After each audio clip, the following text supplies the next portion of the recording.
Hi, everybody. Welcome to episode 6 of the Remember Muizenberg series. I believe this is going to be the last one, and it has been an amazing season.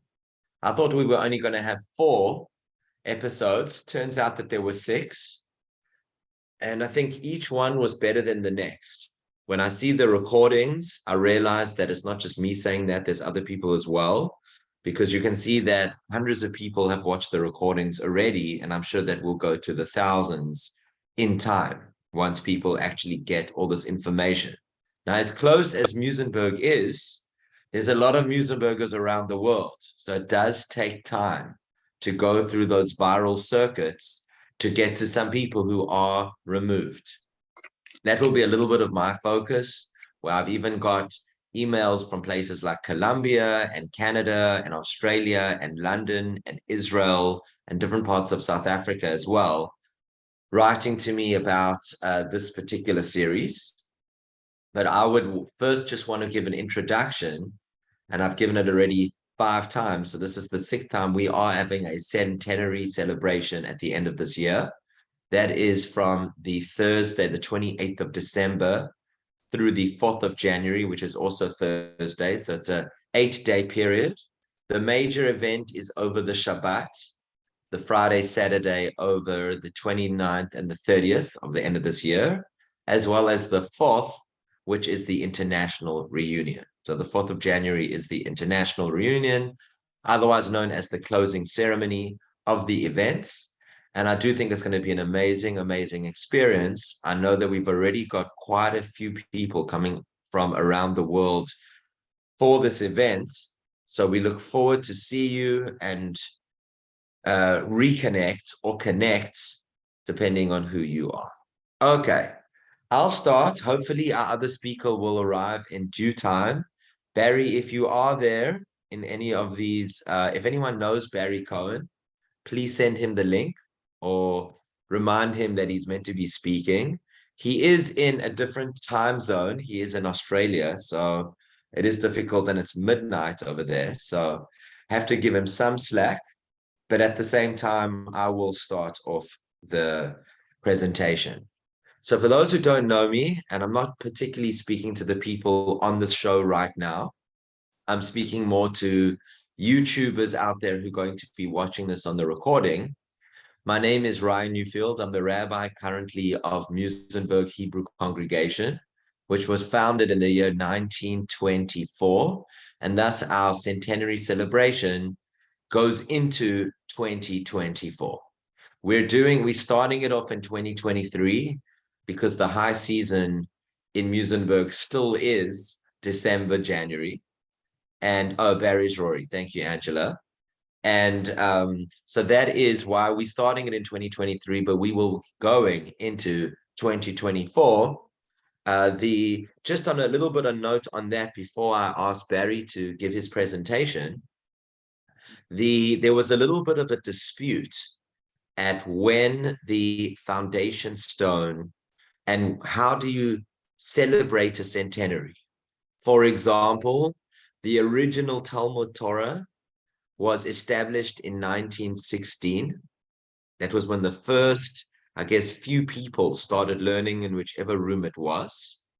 Then it got more firmly established in 1918 in another facility. And then later on in 1924, that was 6 years later, that they built the founding stone of what today is the current synagogue. So just that, when did the community begin officially as a community is a matter of dispute. I know that we had to make our call on how we saw that. And when I say we, I'm talking about the current board of the synagogue. We had to deal with this when we got honored by the Muizenberg Historical Society to put up a plaque. We were the second plaque that the Muizenberg Hebrew Society was putting up in Muizenberg. The first one was at the house that Agatha Christie lived in when she lived in Muizenberg. Believe it or not, Agatha Christie spent some time in Muizenberg writing books, and that was the first one. The second one was at our shul, and there's only been a third one, and that one is at one of Herbert Baker's homes on the beach road, on the promenade road. So that was a little bit of a dispute that we had to deal with. We decided amongst myself, Jean Tucker, Cecile Bursky, and one or two others of the stalwarts of the synagogue, we decided to go with when I think it was when the original Talmud Torah began. So the foundation stone says, although it says 1924, the plaque mentions when the first learners were learning. I think it was 1916, as I mentioned previously. And the rest is history. And that's what we're going to be learning now with Remembering Muizenberg.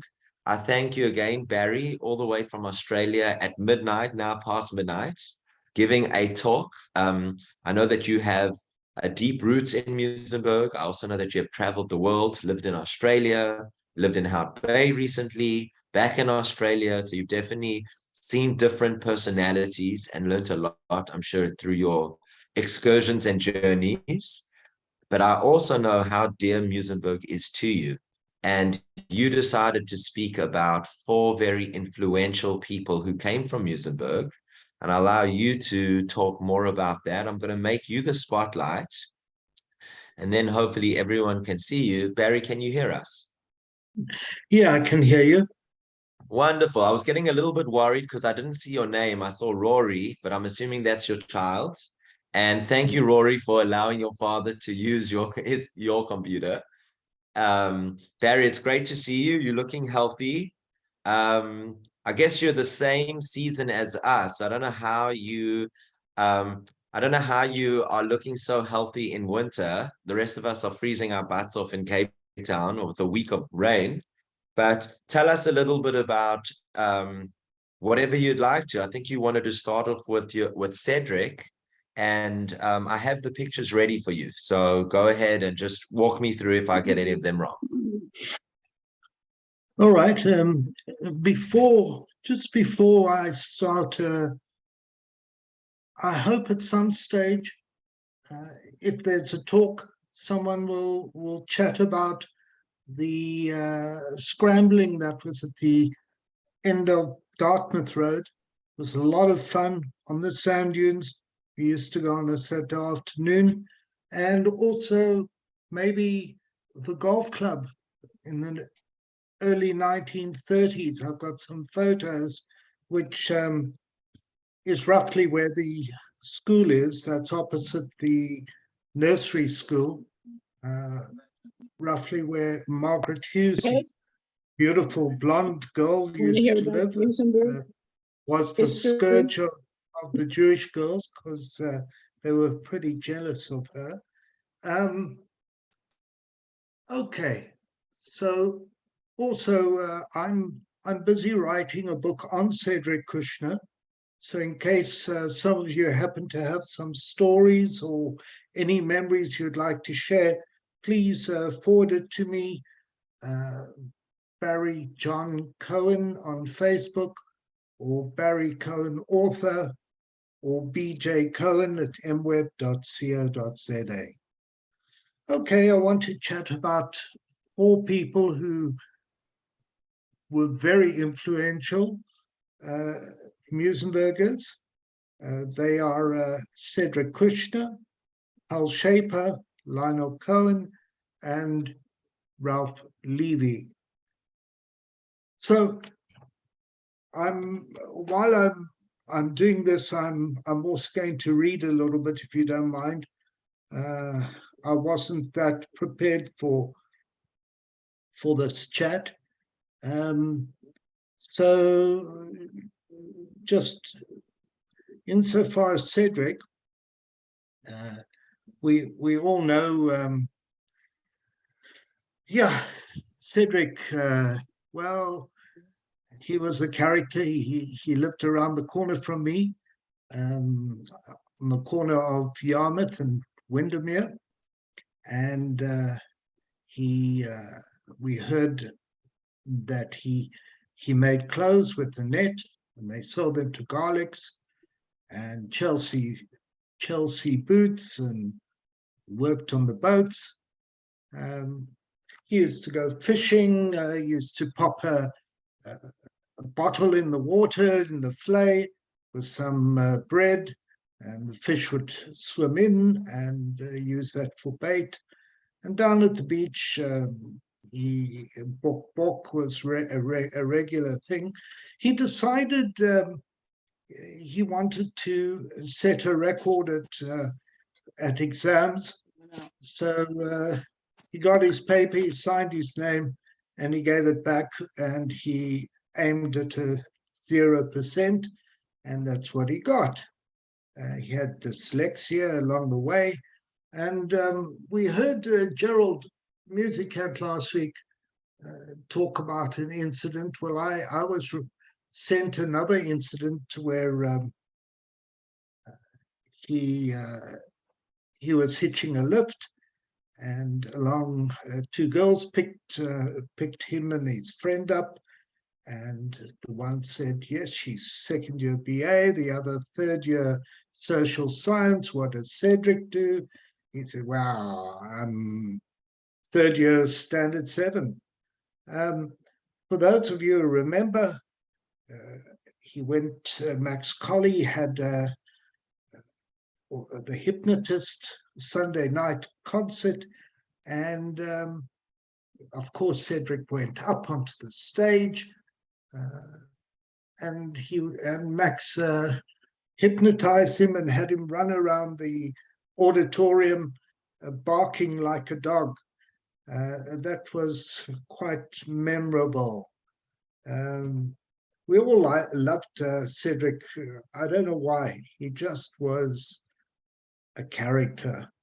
And of course, he was captain of Muizenberg Spurs. He was there he is in the center. He's in this picture. It's about 1971, and he's about 23 there.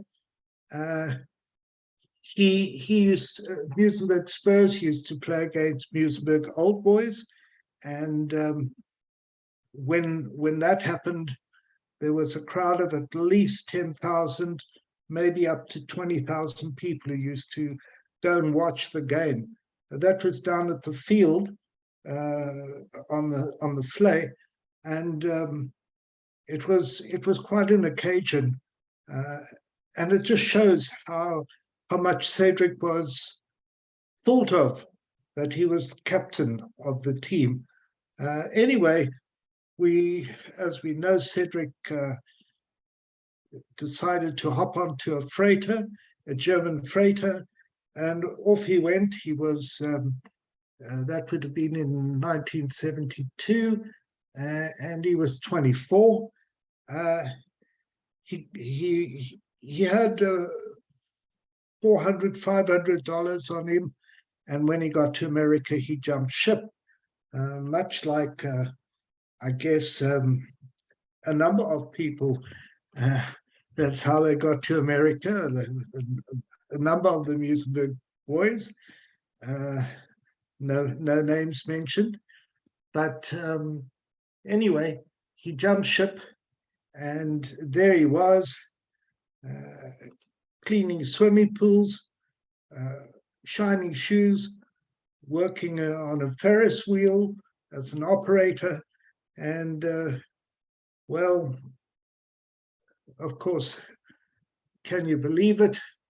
He managed to borrow $7,000, and he decided he was going to promote a concert for Steppenwolf, which he did. He lost money, but that's what he did.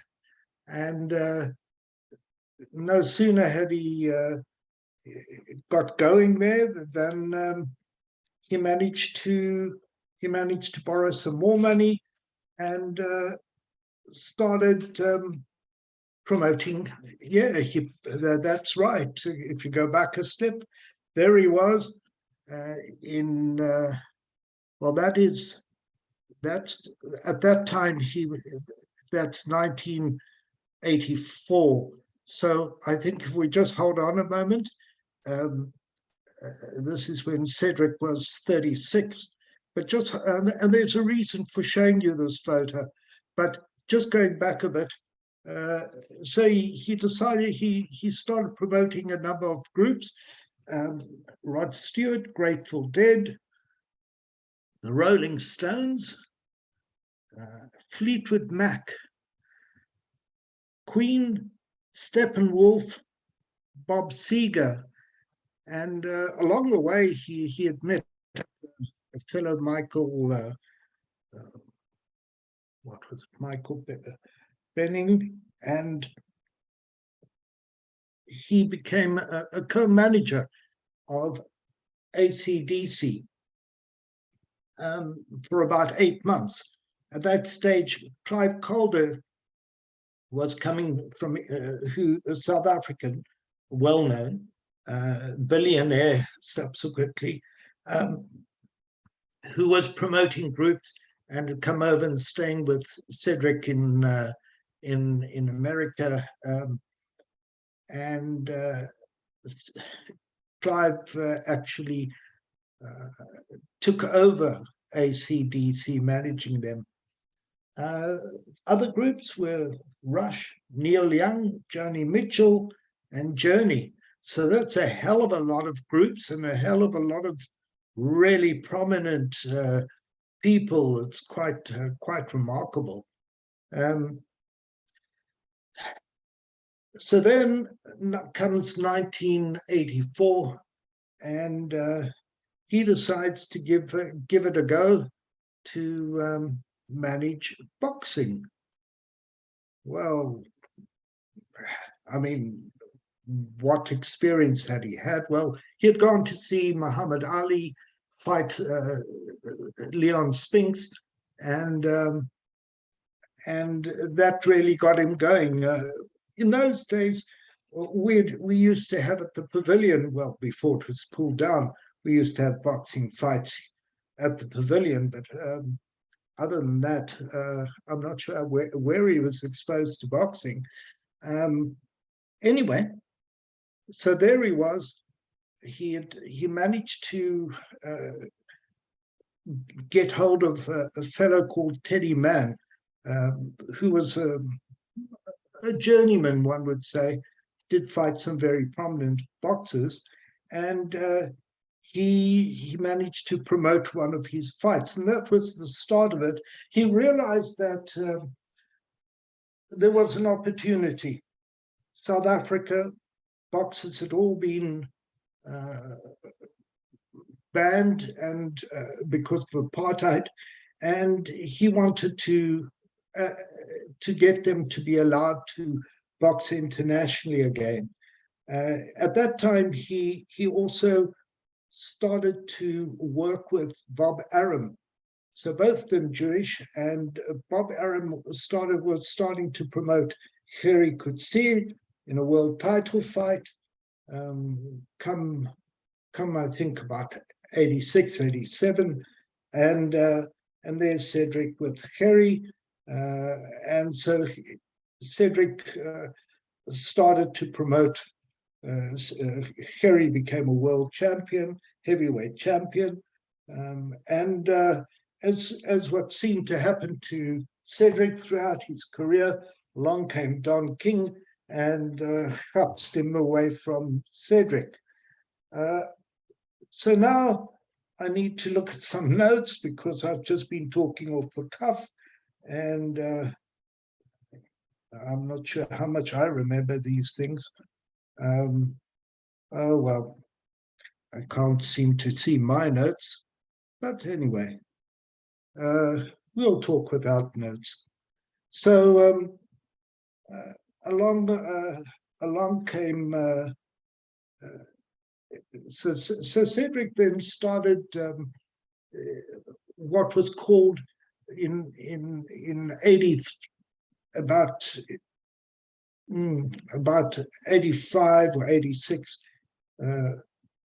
he started a heavyweight explosion, and he decided to do something different, and that was to have music and hot girls and give massages to the more expensive seats, and he decided to just make his events different from any other boxing event. Cedric was very innovative in everything he did, and I say this because I've been involved in this sort of thing, and everything he seems to do was how to change things, how to introduce something different. Anyway, so he along the way he had about he put on about 300 world title fights. He realized that the big thing was heavyweights, and that's what he aimed at. So there he was. He he he put together the various boxing. He had many. He had many people under his under contract.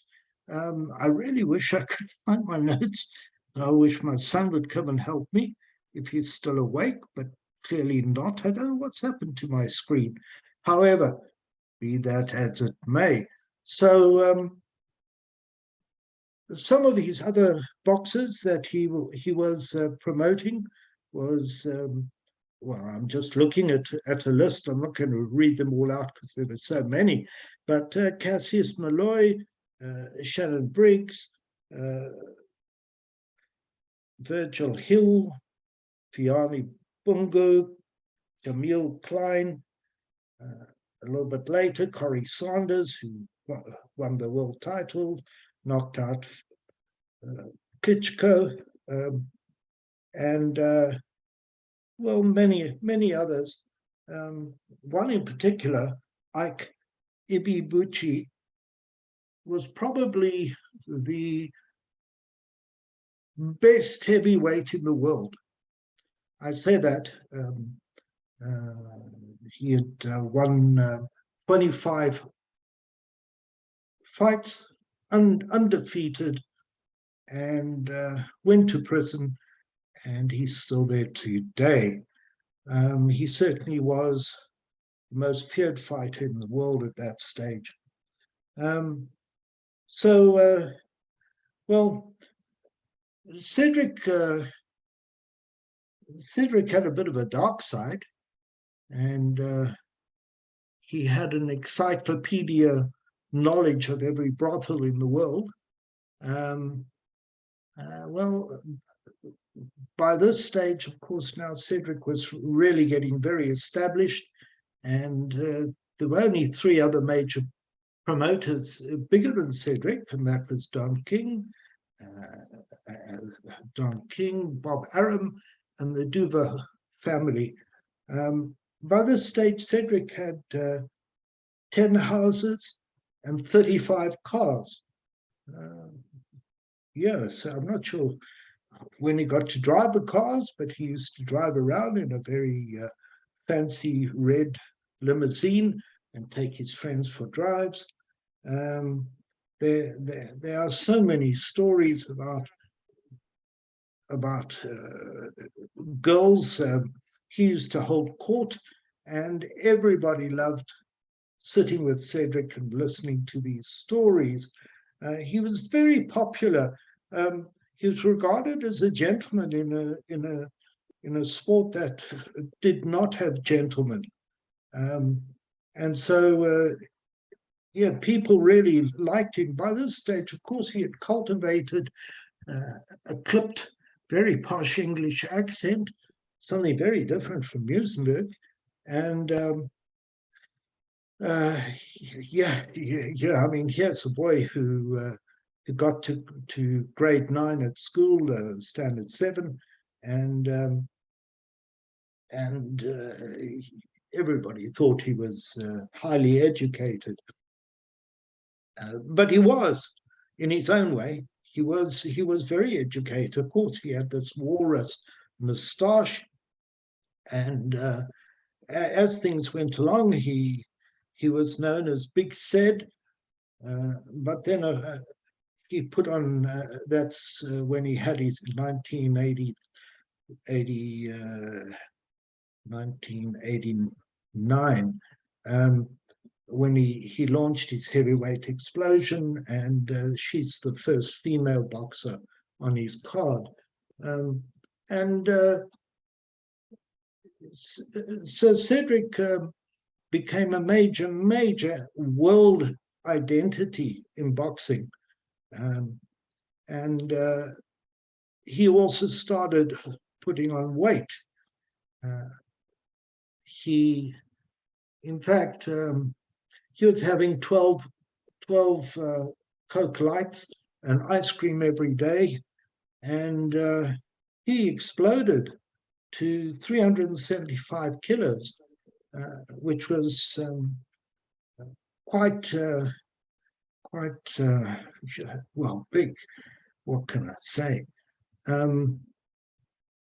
His worst, unfortunately, he had a downtime in 2001, and he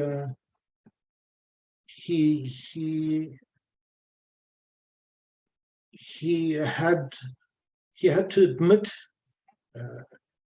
to the American securities people that he had tried to fraud and corruption. He had tried to bribe the president of the IBF, a fellow Lee, with a bribe of $100,000 to get Holyfield to fight his fighter Axel Schultz.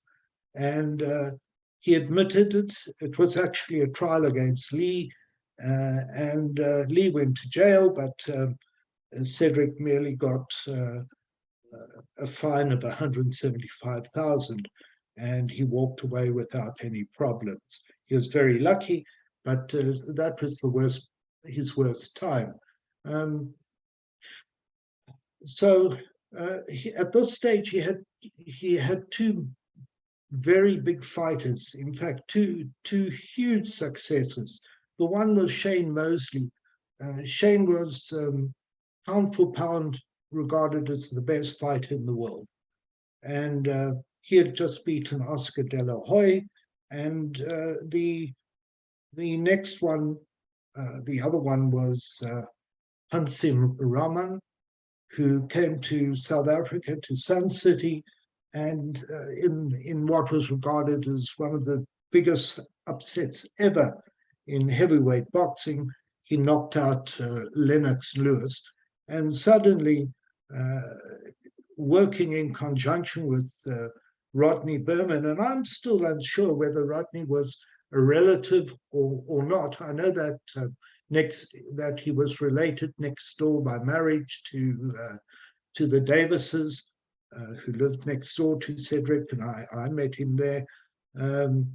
He may have been. I'm not sure if that's where Cedric met him or if Cedric was related. But anyway, they worked together. Rodney represented the South African boxers, and Cedric represented them overseas.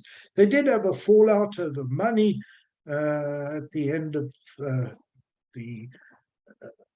around about 1999, but so Cedric at this time had two of the biggest fighters, and Rahman, once he won the heavyweight championship, this was an avenue to unbelievable wealth. Now you must realize that Cedric was self-made. He went to America with nothing, and he did this all himself, which is really remarkable. So there you are. Cedric, the following night after the fight, he went for dinner with Nelson Mandela, and here's the Muizenberg boy off to dinner with Nelson. Of course, what do you think happened? Well, along comes Don King, takes a bag of $500,000 to Ramin's hotel room, offers him $500,000 to jump ship, and that was the end of Cedric's boxer. So Cedric, of course, sued King. It was very common for Don King to be sued by all and everybody, and somehow Don King continued to win. All these, there's Don King with his hair spiked up, and Don King was and still is, even though he's in his 80s, he's the #1 promoter in the world. So then along came. So by now, Cedric was now in free fall and going down, but he came up with a new, let's say, promotion, and he started having heavyweight boxers fighting a heavyweight explosion, and they would be fighting for 8 of them for a prize of 100,000, 3 rounds, $100,000 the winner. And it became quite popular. It was on television, and so he made a bit of a comeback. And then he went here to David Tua, from New Zealand, who Cedric made quite a lot of money with, and David Tua started fighting for world heavyweight titles, and this Cedric did under a new concept called Gotham boxing. So eventually Tua lost a heavyweight title challenge, and by this stage, well, it was in 2008, Cedric had a band fitted around his stomach, and as you can see, he's lost a hell of a lot of weight. In fact, he went from 375 kilos down there to round about 80 kilos. I mean, it was quite remarkable. He said he had to give up his Cokes and ice cream, and it was quite remarkable. But came 2012, and he lost his. He had a big promotion going, and his partner died, and there was a huge lightning and rain on the day of on a Sunday evening when the fights were to happen, and nobody came, and he lost his money, which happens in promotion business, and you can't insure that, and he went bankrupt.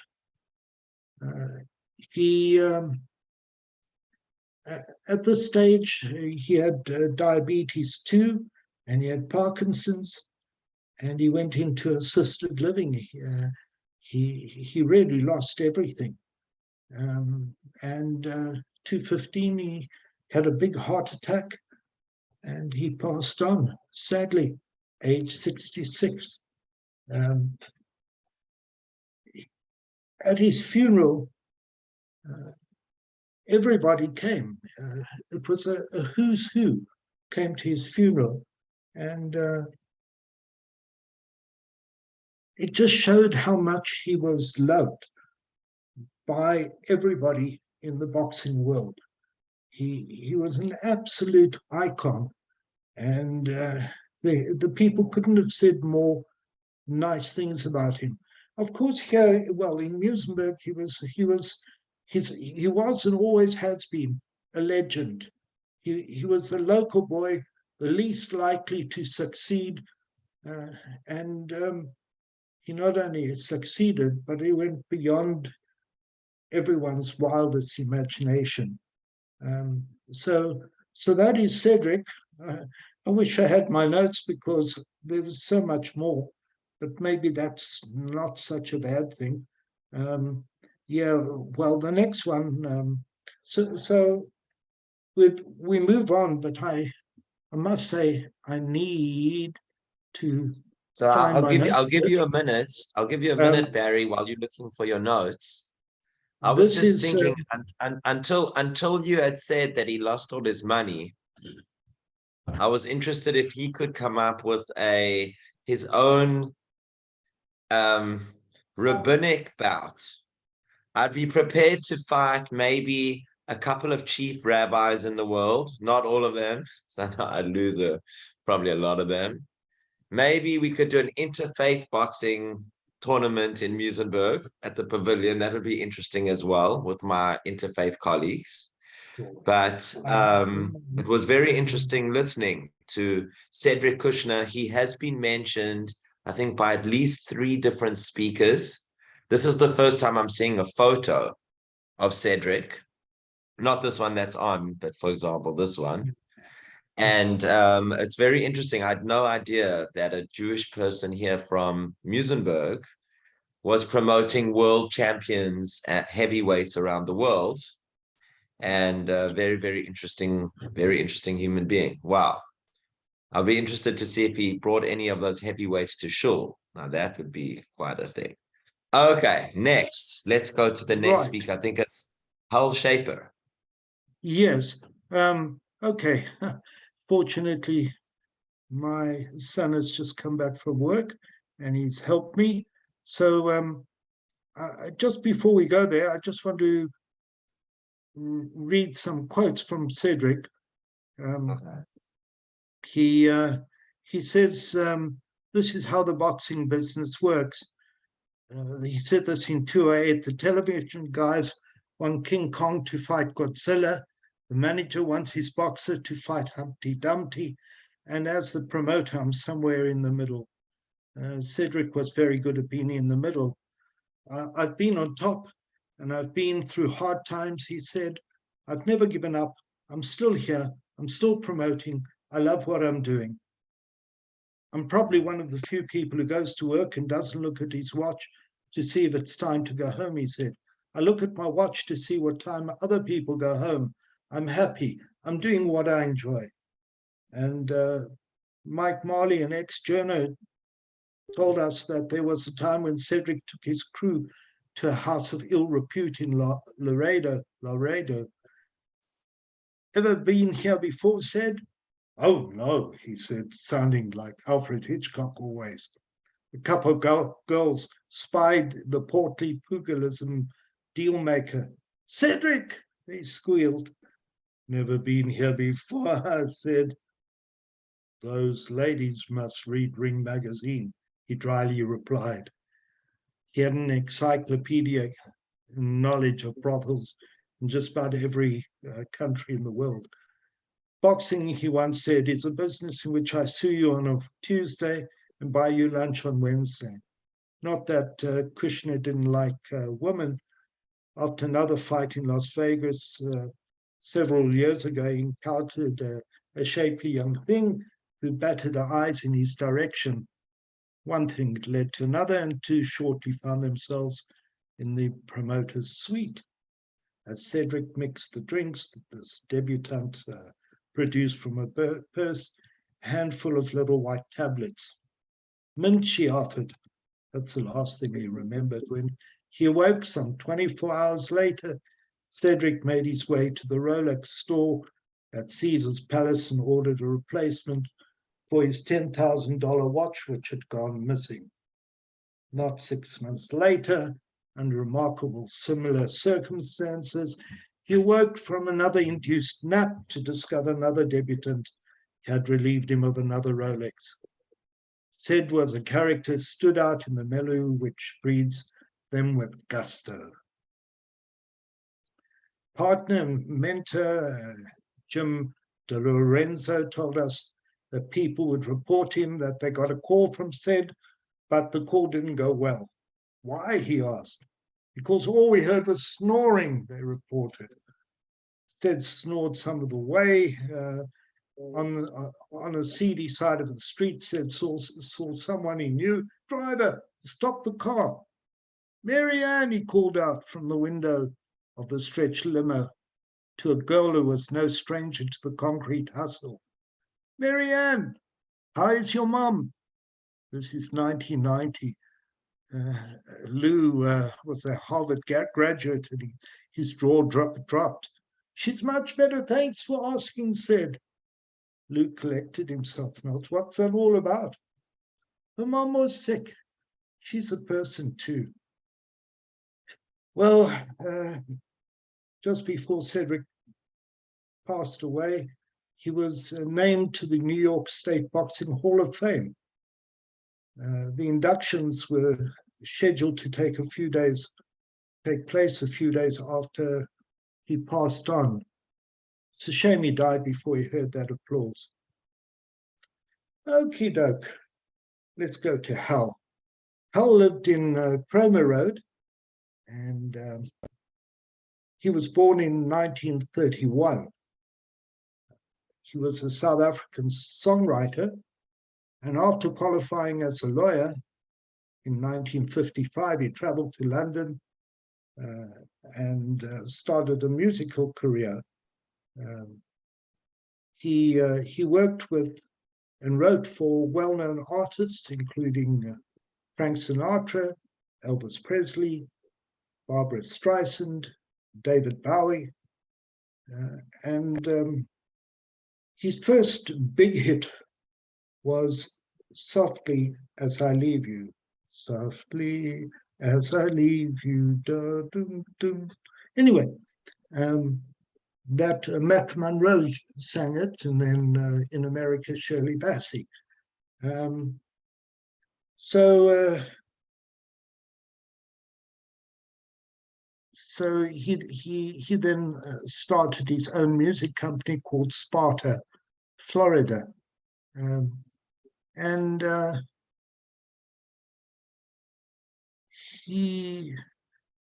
I'm just paging through. When he got to London, he started earning a living by washing dishes at the Troubadour restaurant in Earl's Court.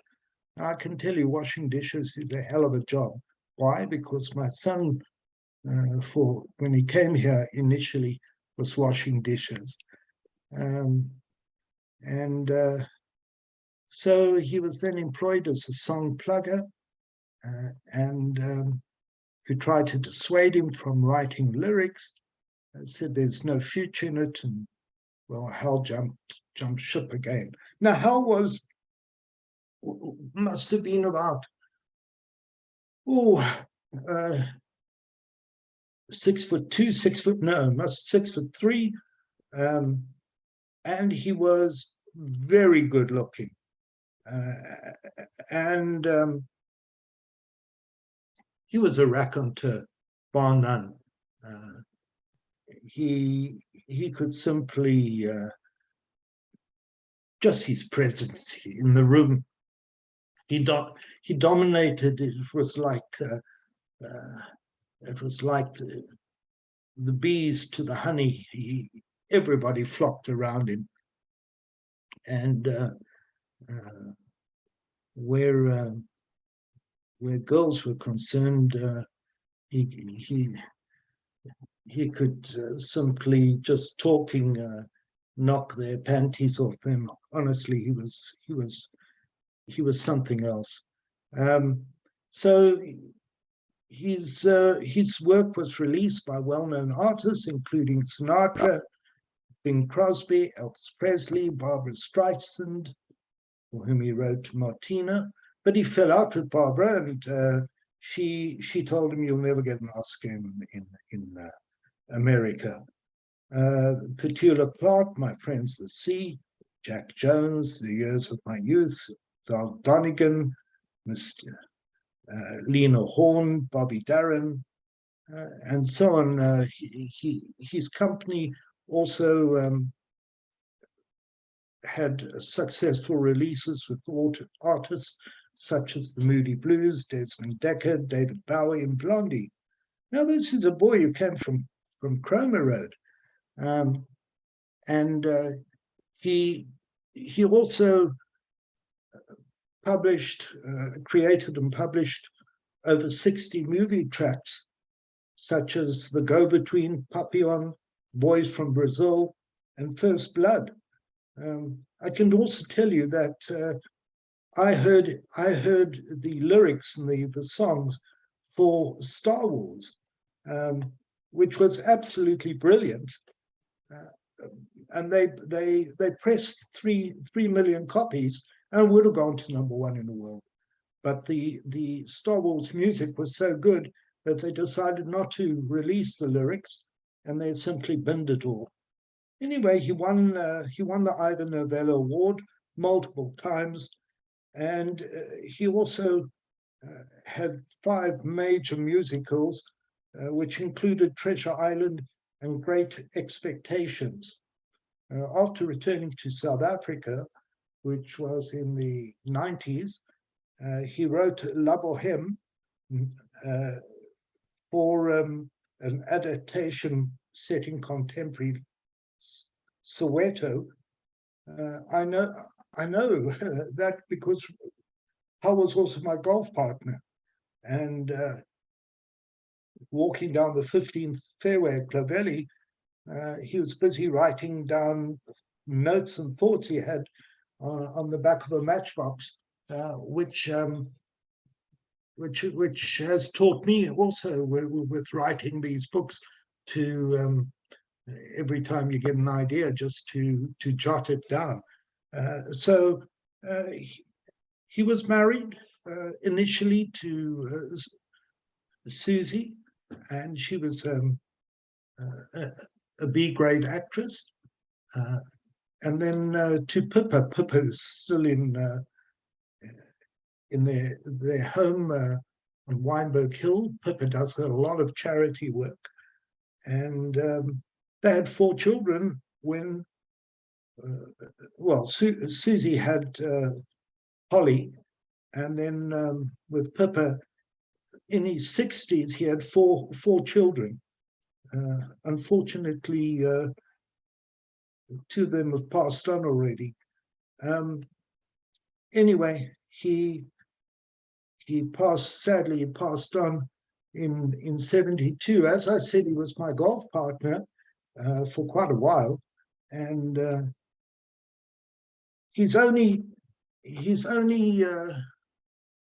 shortcoming was his arithmetic was terrible on the golf course. Fortunately, I did maths at university, and I was able to help him compile his score on each of the holes. So there you have it. How he was invited to all these premieres. He used to drag me along, and he just was the most wonderful person, and everybody flocked around him. He was a wonderful raconteur, and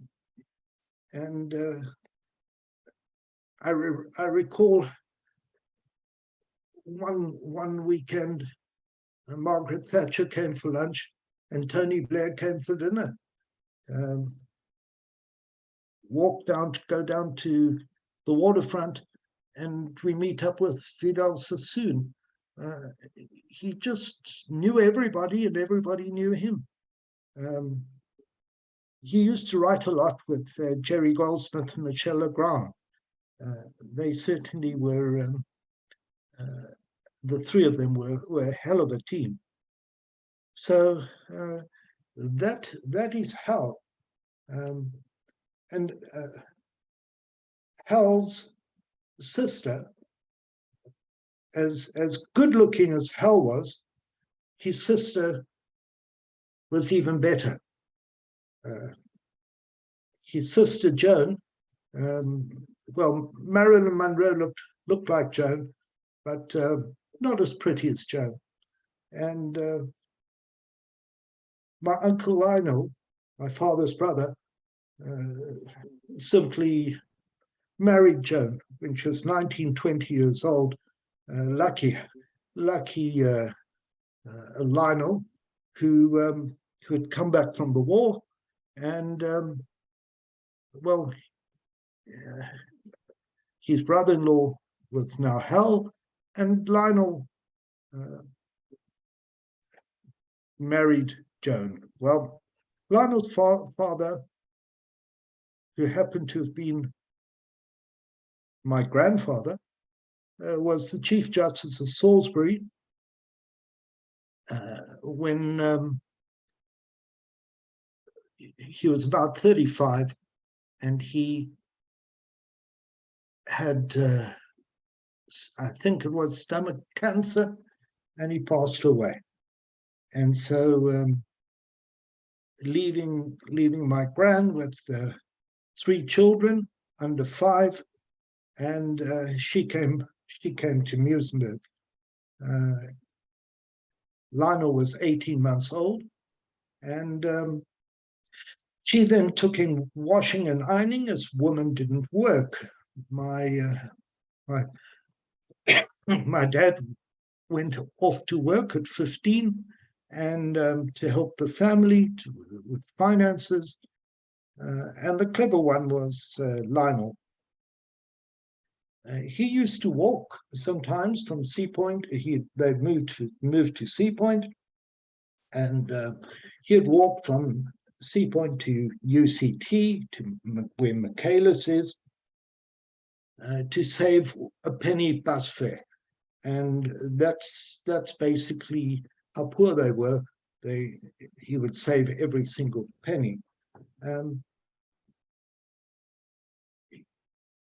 He's a very good sportsman, and I'll come to that in a moment. And he helped Philip Herbstein, together with my father, Bertie Stone, form False Bay Rugby Club, which incidentally takes me to Bertie. In his 80s, he came to UCT to study, and lo and behold, he ended up in my class where I was doing law. And then I joined CNA Friedlander, and they put me between Dickie Friedlander, who was the former mayor, and Bertie. I think Bertie was, my father had long since passed on, and I think Bertie was looking after me. Anyway, Lionel attended, with Joan, attended the Princess Elizabeth's 21st birthday, and when he turned 100, he got a card from Queen Elizabeth. So he's got some memories of growing up in Muizenberg. What do little boys do? Well, I did the following. I was always attached to the sea, so I went fishing in the rocks opposite the railway station, looking for rockfish and special seashells. I guess all of us used to do that. Building canoes with corrugated iron. The building site was always on the sand hills on the banks of the lake, and on completion, sailing to lakeside and back. Another thing we all did, searching the bushes along the sides of the lake for birds' nests and eggs with little success. Catching small fish with homemade nets. The fishing ground was under the concrete bridge, especially when the levels of the water was low. Forming gangs and building caves in the side of the sand hills, making fires and cooking potatoes. Watching motorbike racing on the beach when the surf was low, usually held at the end of the promenade, and watching the fishermen repair their fishing nets prior to trekking. It was always exciting, and watching the fishermen bring in their nets, sometimes full of fish.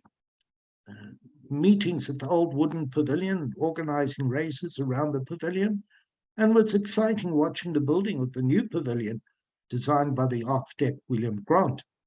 Saturday afternoon at His Majesty's Theatre, if funds were available. Well, that was the movie house before the Empire, not forgetting the buying of sweets at the cafe adjoining the theatre.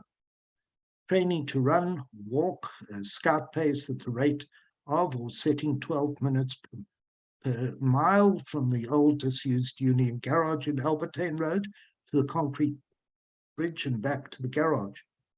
Games of cricket on the Fraser end of the Hanson Road and later the open fields at Clevedon Corner, Cromer and Wherry Roads. Of interest, where the Shapers' home stands today, was our favourite cricket pitch. Meeting at Scouts Rocks on the mountainside of Lakeside, where most of the Scouts' training was held. And marbles played mostly on the roads in the corner of Hanson and Fraser Roads. Well, okay, so Lionel now went to Sax. Our grandfather gone to Sax. Lionel went to Sax. My cousins Derek and Andrew went to Sax. I went to Sax. So sport, I believe I inherit my sporting genes from my father, both a love for and ability from an early age. I was interested in games of all types. Now, I must tell you, you're going to hear now that he's one of the best sportsmen to come from Muizenberg. At school, because I was big for my age, I excelled, especially at cricket and rugby. The same occurred at university, where I played in the senior teams and had the honor of playing with Dudley Nurse. In addition to playing school and varsity, I also played for False Bay and Cape Town Cricket Club. Of interest is how False Bay Club came into being. Living at Muizenberg, most of the senior boys attended Sax, Bishops and Rondebosch. Every Sunday morning across the Flay on the hard damp sand, we played rugby, Sax versus the rest, namely Rondebosch and Bishops. The rest, of course, of those who could not get into any of the other teams. We got tired of beating them and looked further afield at Cork Bay, where a number of fellows slightly older than us who worked at the Salt Bay River Railway workshops, but were keen to play rugby. We arranged games, and that was when Captain Andrews, the principal of Muizenberg School, suggested that we form a rugby club, Muizenberg Cork Bay, and what is more, designed the badge and the rugby jersey. I know I know I'm just reading this and I probably sound really dry and dull, but it really is interesting playing cricket at Newlands grounds, Western Province versus Cape Town. Had an exceptional spell of bowling. I bowled left-handers Chinaman, which is googly, and the first 4 balls I bowled, the wicket-keeper caught all 4 and appealed for catches, which were upheld. That's 4 balls, 4 catches in succession. Well, maybe that's a world record. The cricket story, a cricket story which is true. The Sax first team were invited to play a club at the cricket ground in Newlands. We accepted the invitation, duly arrived in cricket togs. After the normal introductions, the toss was made and we decided to field. Anyway, the game commenced, and afterwards I was called on to bowl. I did most of the bowling that afternoon, and I kept appealing for leg before, for catches behind the wicket, for stumping, you name it. But the umpire was not moved or impressed. At long last, the opposing team were out and we were walking off the field, and an elderly gentleman came up to me. "Lad, you wasted your breath today. You kept on appealing." I replied, "Sir, the umpire is either a cheat or doesn't know the rules." Thank you. "No, son," he said. "Do you know not the team you were playing?" "No, sir." "Well, I'll tell you then. They are deaf and dumb cricket team, and the umpire you appeal to is a member of the team. He's both deaf and dumb." Anyway, Lionel became an architect.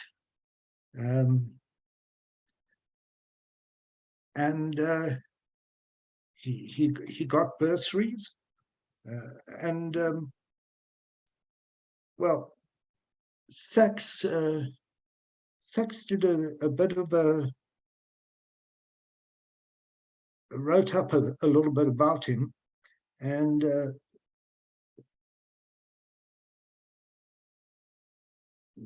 3 years ago, well, Sachs bestowed upon him the award of Specterma Agenda Award, which is awarded once each year to someone of exceptional achievements. There have been many recipients who rank among the leaders of South Africa in medicine, law, sport, business, philanthropy, and Lionel was held in the same esteem. In the citation, one of the points was made how many people he had touched in life and that guided by his hands or his words. At this point, let me just point out that Lionel built Highlands House, he built Weitzman, the Schule at Weinberg, the Schule at Greenpoint, he built Sachs, he built Camps Bay, and he had a very big company called Chapman Cohen and Vecina, and he influenced many people. Anyway, his sporting achievements included representing Western Province in cricket and rugby at provincial level and being a trialist for the Springbok cricket team. And founding member of False Bay. He also, well, my dad founded Second Muizenberg Scouting Troop. Now I know Bertie's son spoke about Bertie founding the Scouting Troop. I'm not sure if it's the same one. I assume it is. And maybe my father was involved with Bertie. I know they were friends. But my father, after a while, stepped away and Lionel took over. And I know later Henry Shagham ran it. So Lionel was affectionately known as Panther in the scouting world. And then my father started 10th Green at Sea Point, and Lionel took it over. And from the age of 13 years to 83, he was actively involved in scouting. So he received 70-year bar for long service award. And he was probably, when he passed on, the oldest scouting member in the country. He studied architecture at UCT and graduated cum laude in 1939, winning the class medal, the Bolus and the Solomon scholarships. For those who are unfamiliar, the Solomon Scholarship is the equivalent of the Rhodes Scholarship and only open to those born in Rhodesia. Awarded for all-round excellence in sporting and academia, and offered postgraduate studies at Oxford. However, this coincided with the Second World War, and Lionel chose to enlist at the Engineering Corps in North Africa. His experience in war years were extremely traumatic, and we could never get him to talk about them. So no war stories, no glory, just sadness of lost friends. So where are we now? Blah, blah, blah. Barry, just to stop for a moment, is this you or is this Lionel? This or is this Lionel. Someone else? This is Lionel. This is Lionel. Okay. This is Lionel. Yeah. So anyway, after 67 years of marriage, he would tell Joan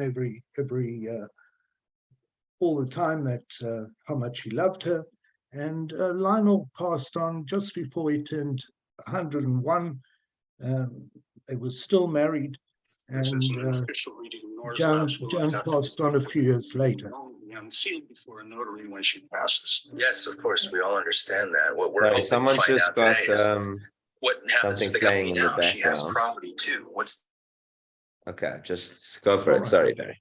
So now we've spoken about Cedric, Hal, and Lionel. Now I get to possibly Muizenberg's most famous person. He's known by every one of you, Ralph Levy. Do you know who I'm talking about? Well, you scratching your head? Ralphie? Every one of you knows who he is. From the 1940s to the 1977 when he passed on. You knew him. He had his own seat in the Empire Bioscope. Reverend, what was the number? Shush, shush. You shouldn't say that. You're jumping ahead. So Ralphie was... What she said is true. What she said is true. So, so Ralphie was my uncle. His mom was my grand sister, and they were millionaires. She and her husband Jack Levy, she was Julie Feinstein, and she married Jack Levy. And around about 1920, they saw a plot of land up for auction in Royal Road, and they built a house, the second house as you enter Royal Road on your left, the one with the pillars, and they had Ralphie. But when Ralph was 6 years old, he got a virus, and from then onwards he was retarded. And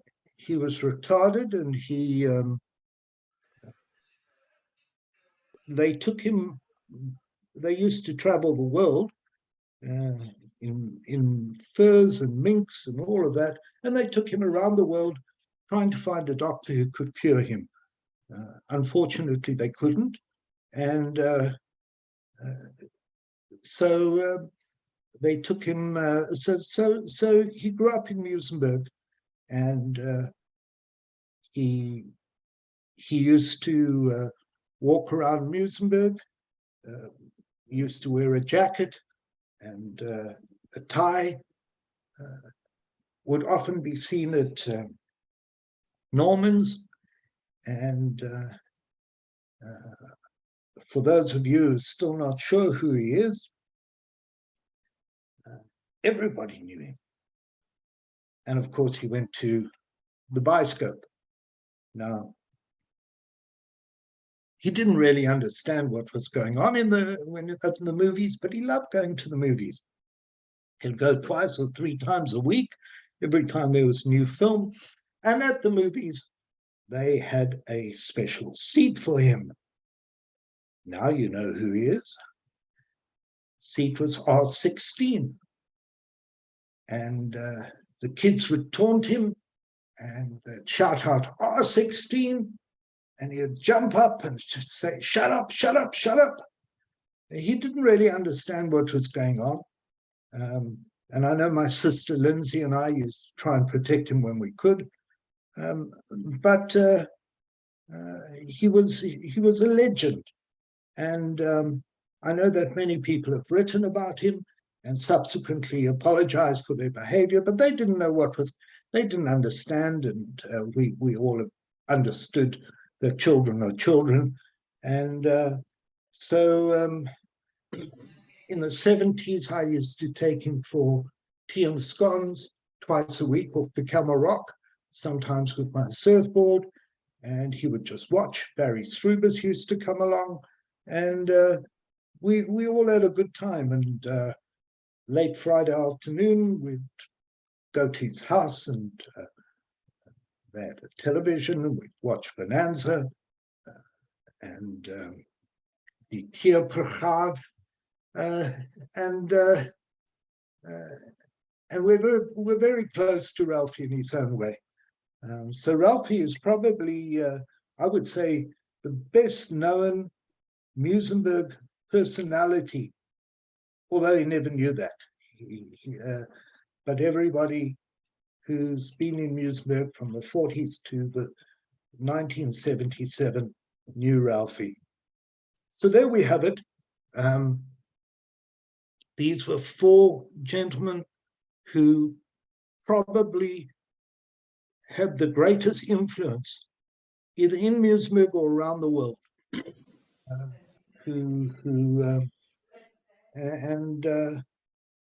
Well, that's all I've got to say. I'm looking Barry, at the thank time. you. It's 1:15. Thank you so much. That was a lot of information.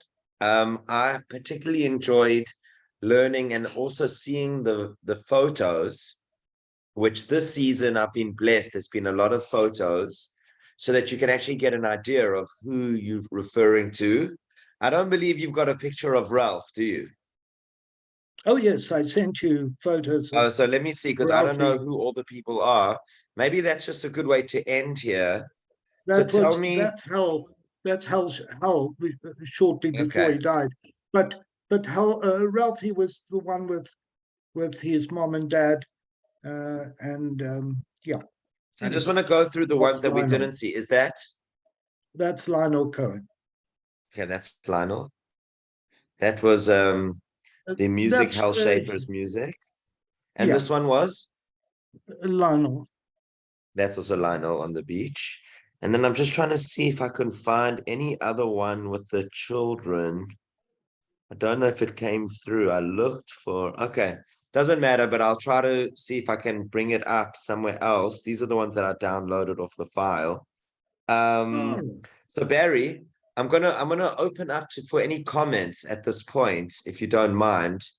sure. If anyone wants to say anything, please unmute yourselves. And then we can maybe if any of you want to comment on any of the four speakers, not the four speakers, but the four people spoken of. I know that I think it was maybe Merle or Mervyn had commented a little bit about your cousin. Anyone else, just unmute yourselves, just so that we can hear what you have Batya to wants say. to ask something. Batya, yes, Batya. Yeah, the time that you were speaking, I don't know who Barry is. I lived in Muizenberg all my life and I don't know who Barry is. And maybe if I hear his surname and I recognize him, or maybe he'll recognize me as Brenda Resnick. But all the time he was speaking about hell, I wanted him to say something about Molly on the piano. Yeah, well, Molly went to Molly was Hal's father, and she went Molly to was live not with Hell's father. Molly was a lady. Molly Shaper. Molly Shaper.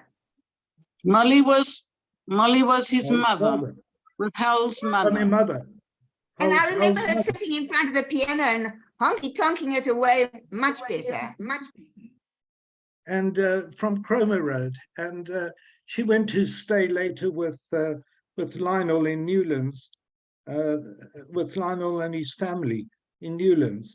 So yes, I remember Molly very well. Absolutely. Barry, why don't I remember you? I kept a low profile. I was always playing golf. What is your surname? Henry and Leslie Cohen were my parents, and we lived in Dartmouth Road. Okay. And the only Resnick I knew was Colin Resnick. Colin's my brother. Well, there you are. We used to be on the train together, and I know he's in Sydney, and of course, you know, we all know where each other was. Colin's a year older than me. Yeah. So Okay, there nice you to are. meet you, Barry. Mhm. I'm Thank you, 2 years Batya. older than you. Thank you. Lovely Thank you, hearing what you Batya. had to And say. Batya, hope to see you at the end of the year. Absolutely. And I booked that's just into an my example of Airbnb someone already. coming in from overseas. Yes. Yeah, definitely. 100%. I booked my week with the musicians. Wonderful. Good, good. Well, Batya, great to see you. And I'm great that you and connecting with your brother's friend from the bus or the train. Okay. Anyone else want to say anything before we go on? Can I say something? Yeah, just Hi. introduce. Are you Hillary? I'm Hillary Cohen, Yes. Mayor. I am Barry's cousin. Lionel was my father. I just wanted to, the photograph of the little boy sitting on the wall is Yeah. actually Hal Shaper. Uh-huh. Okay. Yeah, Okay. so maybe I got some of the orders wrong of the No pictures. That's very problem, no possible. problem. If you need any more photographs, I have lots of them and information.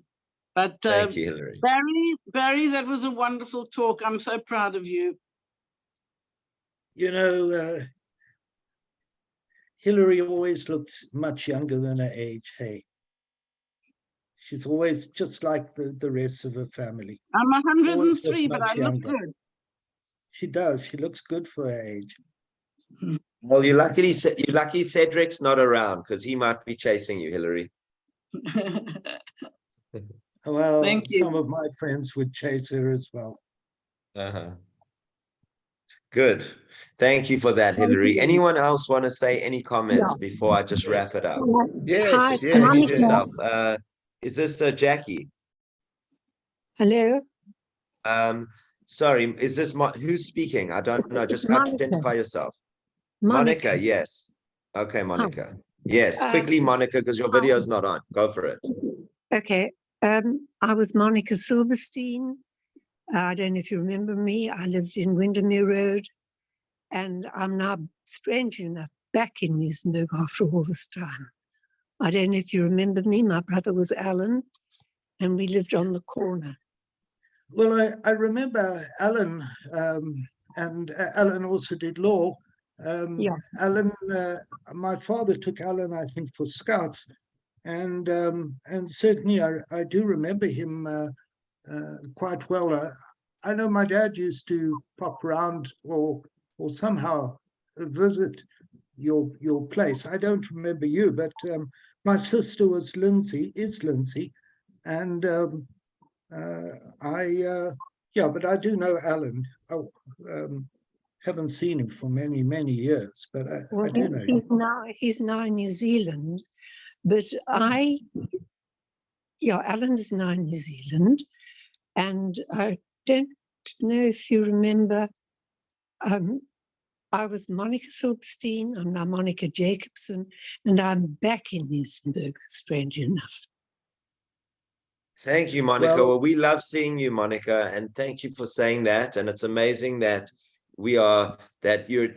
that, for example, Barry knows your brother, but didn't know that he was in New Zealand. Yes, Mervyn. Can you hear me? Can you hear me? Yeah. Yes. Okay. I want to talk about what you said about Cedric, and it concerns both Cedric and Gerald Musicant, because between the two of them, they arranged that Sunday rugby league. And we were part of Gerald Musicant's side, Muizenberg Old Boys against Muizenberg Spurs. And there was a game where we played at Sandflay.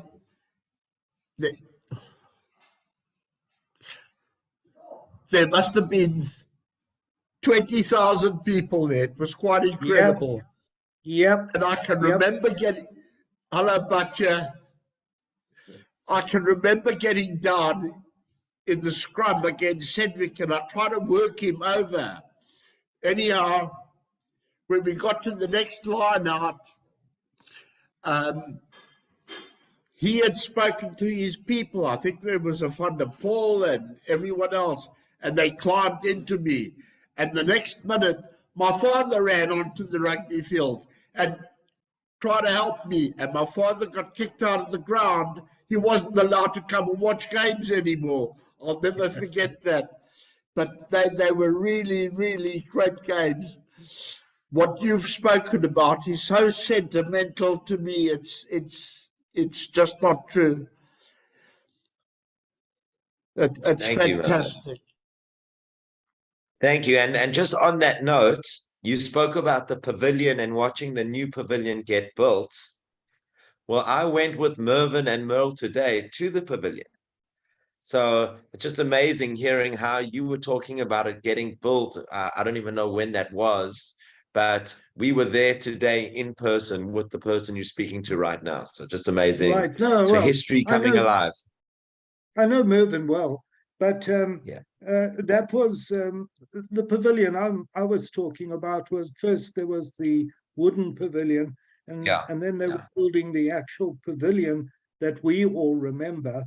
Mhm. Not this Kentucky Fried Pavilion, Yeah, but I know what you mean. Good, thank you. Well, I think we're going to wrap it at that. I'll just give a closing thought, just because I've got to run, and I know that I've got a meeting at the shul in 5 minutes.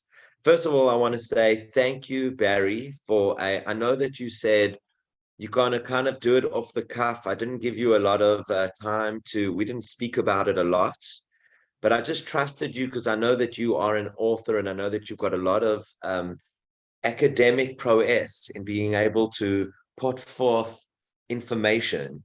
And it was definitely a trip down memory lane for those who knew those people, as well as for just kind of like fresh air for some of us who have never really seen how far Muizenberg reached. I didn't realize that it got to who were some of the boxers that you spoke about, Lennox Lewis, and other big names that I've heard of, seen on Google many, many times.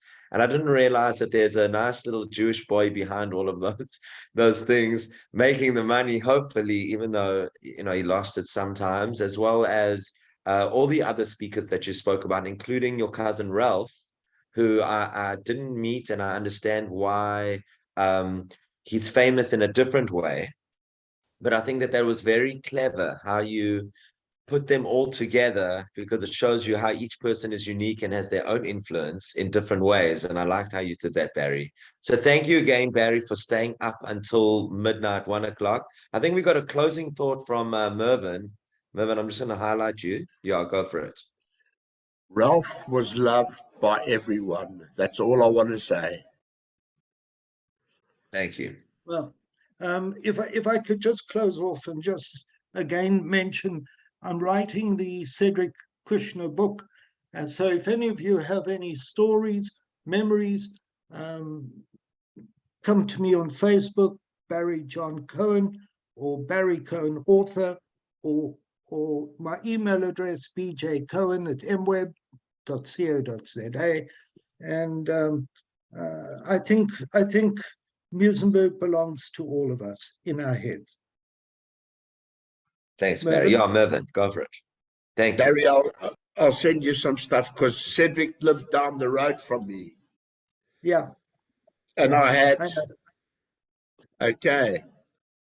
Well, that's what the whole purpose of this is. The whole purpose of this is to bring people together who maybe haven't seen each other or heard of each other for a long time, as well as to remember the past.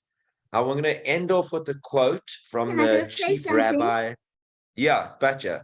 Go for it. Last comment before. Yeah. Barry, Cedric's sister Gillian lives in Israel. I had the pleasure of Yes. having her one Shabbos for a lunch on Saturday afternoon, and maybe she could give you something. Yeah, she's in touch with me and his brother. Oh, wonderful. Thank Okay, you. I say no more. Okay, thank you, Batcha. I'm just going to conclude with one quote by Lord Rabbi Jonathan Sacks of blessed memory. To be a Jew is to be a link in the chain of the generations, a character in a drama that began long before we were born and will continue long after our death. Memory is essential to identify. So Judaism insists. To be a Jew is to know that the history of our people lives on in us. And I think that one of the reasons why it's important to learn history, to remember, to reminisce, is to know, it's almost like a humbling feature of knowing that life is so long when you start off, but it's so short when you're ending off. And you realize that so much happens in between, and you become more aware of your own human experience when you see what you've gone through.